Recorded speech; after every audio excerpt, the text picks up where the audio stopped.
Assalamualaikum warahmatullahi wabarakatuh teman-teman. Apa kabar semuanya? Semoga kita tetap diberi kesehatan ya, walaupun sedang berada di tengah pandemi seperti ini. Tapi kita tetap harus semangat, oke? Nah, kenapa nih tiba-tiba saya muncul di video ini?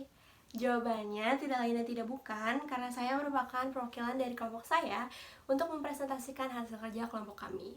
Sebelumnya, perkenalkan dulu nih, nama saya Farah Davia. Saya merupakan perwakilan dari kelompok 2, yang dimana kelompok 2 juga memiliki anggota Dina Salsabila, Muhammad Amin, dan Lydia Mahwid Maulani. Pada video kali ini, saya akan mencoba untuk memberikan penjelasan mengenai materi hakikat, tujuan, manfaat, serta kompetensi pembelajaran IPS untuk sekolah dasar. Tanpa berlama-lama lagi, langsung aja yuk kita masuk ke materi. Tapi jangan lupa nih, tetap fokus, biar nanti kita semua dapat belajar dari video kali ini, oke? Dadah! Nah, pada materi pertama yang akan kita bahas ini mengenai hakikat pembelajaran IPS. Pasti banyak kan yang bertanya-tanya, apa sih hakikat pembelajaran IPS itu sendiri? Di sini kita bahas sama-sama ya. Menurut seorang ahli yang bernama Sapria pada tahun 2015 menjelaskan bahwa istilah ilmu pengetahuan sosial atau yang sering kita kenal dengan IPS merupakan nama mata pelajaran yang berada di tingkat sekolah dasar, menengah atas maupun program studi di perguruan tinggi. Kalau dilihat dari segi bahasanya, dalam pendidikan IPS memiliki dua kata nih yang memiliki arti berbeda dan makna yang berbeda, yaitu pendidikan dan IPS. Menurut beliau, pendidikan mengandung pengertian suatu perbuatan yang disengaja untuk menjadikan manusia memiliki kualitas yang lebih baik. Entah itu seperti dari yang tidak tahu menjadi tahu, dari yang tidak mengerti menjadi mengerti, dan lain sebagainya. Sedangkan IPS itu sendiri merujuk kepada kajian yang memusatkan perhatian pada aktivitas kehidupan manusia.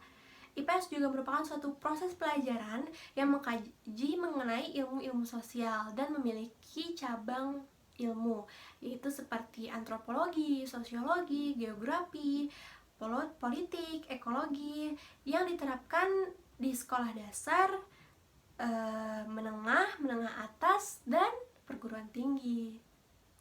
Ada juga nih dijelaskan dalam pasal 37 Undang-Undang Sisdiknas yang menyatakan bahwa mata pelajaran IPS merupakan muatan wajib yang harus ada dalam kurikulum pendidikan sekolah dasar dan menengah. Melalui mata pelajaran IPS, peserta didik nantinya diarahkan untuk dapat menjadi warga negara yang demokratis, bertanggung jawab, saling menghormati, saling menghargai perbedaan, serta menjadi warga negara yang mencintai akan kedamaian. Pembelajaran IPS yang ada di sekolah dasar dapat menjadi salah satu sarana nih bagi mereka karena merupakan sebagai wadah untuk menghadapi pergaulan yang luas di masa yang akan datang. Sehingga nantinya peserta didik dapat menganalisis kondisi sosial masyarakat serta memasuki kehidupan yang dinamis.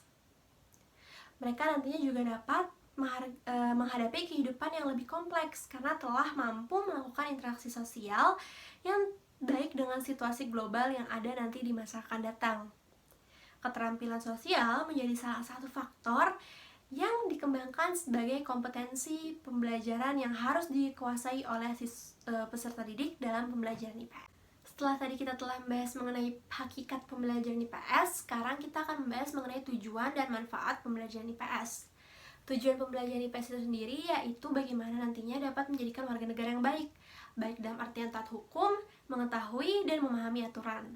Mereka warga negara yang baik juga merupakan mereka yang nantinya dapat memahami adanya arti perbedaan, entah perbedaan antar suku, etnik, agama, dan lain sebagainya. Hal ini sangat penting. Kenapa?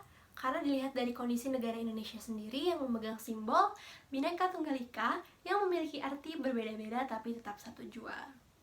Perbedaan-perbedaan inilah yang nantinya akan menjadi kekuatan yang kokoh ketika dapat terjaga dan dilestarikan, salah satunya melalui pendidikan. Dilihat dari ketiga tujuan yang ada di sini, pertama kita akan membahas mengenai social studies. Social studies bertujuan mengkaji masalah-masalah sosial pada umumnya dan kehidupan manusia pada khususnya. Dengan begitu, peserta didik memiliki pengetahuan yang logis, lengkap, dan objektif yang didukung dengan fakta dan informasi yang terjadi sehingga nantinya peserta didik dapat mengambil keputusan dengan tepat. Yang kedua, ada mengenai citizenship education, yang bertujuan membentuk peserta didik menjadi warga negara yang baik sehingga peserta didik mampu berperan aktif dan efektif dalam kehidupan masyarakat yang demokratis. Yang ketiga ada menurut Schanke dalam Janudin tahun 2014 yang mengatakan bahwa tujuan pendidikan IPS didasarkan atas 3 karakteristik, yaitu mampu berpengetahuan, mampu mengatur kehidupannya, dan mampu memelihara nilai-nilai yang ada. Dengan begitu, pembelajaran IPS juga diharapkan nantinya dapat melatih peserta didik untuk mengembangkan kemampuan dan keterampilan sosialnya, bahkan berkompetisi sesuai dengan adab dan norma-norma yang ada. Setelah itu, kita akan bahas mengenai manfaat dari pembelajaran IPS itu sendiri. Manfaat dari pembelajaran IPS ini memberikan pendidikan karakter kepada peserta didik. Seorang pendidik nantinya harus dapat melatih peserta didik untuk mengembangkan kemampuan dan keterampilan seperti berkomunikasi, beradaptasi, bersinergi, bekerja sama, bahkan berkompetisi sesuai dengan adab-adab dan norma-norma yang berlaku. Oleh karena itu, pembelajaran IPS ini tidak hanya terfokus pada aspek kemampuan intelektual saja, tetapi juga pada kemampuan kecerdasan akhlak dan kepribadian yang dibutuhkan oleh peserta didik untuk hidup bermasyarakat. Kemudian selanjutnya kita akan bahas mengenai kompetensi pembelajaran IPS di sekolah dasar. Kompetensi dasar adalah kompetensi yang terdiri atas sikap, pengetahuan, dan keterampilan yang bersumber pada kompetensi inti yang nantinya harus dikuasai oleh peserta didik dengan memperhatikan karakter dan kemampuan awal peserta didik atau ciri dari suatu mata pelajaran. Kompetensi yang dikembangkan dalam pembelajaran IPS di sekolah dasar meliputi kemampuan pengembangan aspek intelektualisme dan aspek keterampilan sosial. Aspek keterampilan sosial itu seperti memilih, mencari, mengolah informasi, bagaimana keterampilannya bekerja sama juga dengan kelompok yang sangat penting untuk diterapkan kepada peserta didik, karena nantinya mereka akan menjadi warga negara yang dewasa dan berpartisipasi aktif di era global. Kemudian, standar kompetensi mata pelajaran pengetahuan sosial untuk sekolah dasar adalah kompetensi yang harus dikuasai siswa setelah melalui proses pembelajaran pengetahuan sosial, antara lain yang pertama ada kemampuan memahami identitas diri dan keluarga dalam rangka berinteraksi di lingkungan rumah. Kemudian yang kedua ada kemampuan dalam menerapkan hak dan kewajiban yang harus dimengerti oleh peserta didik, sikap saling menghormati adanya perbedaan, dan hidup hemat dalam keluarga, serta memelihara lingkungan. Yang ketiga ada kemampuan memahami kronologis peristiwa penting dalam keluarga, kedudukan dalam keluarga, serta hak dan kewajiban dalam lingkungan masyarakat. Yang keempat ada kemampuan memahami keragaman suku, bangsa, dan budaya, perkembangan teknologi, persebaran sumber daya alam, sosial, dan aktivitas dalam jual beli, menghargai peninggalan di lingkungan setempat, dan sikap kepahlawanan dan patriotisme serta hak dan kewajiban warga negara. Yang kelima ada kemampuan memahami keragaman alam sosial, budaya, dan kegiatan ekonomi di Indonesia, serta memahami, menghargai, dan melestarikan sejarah perjalanan bangsa Indonesia.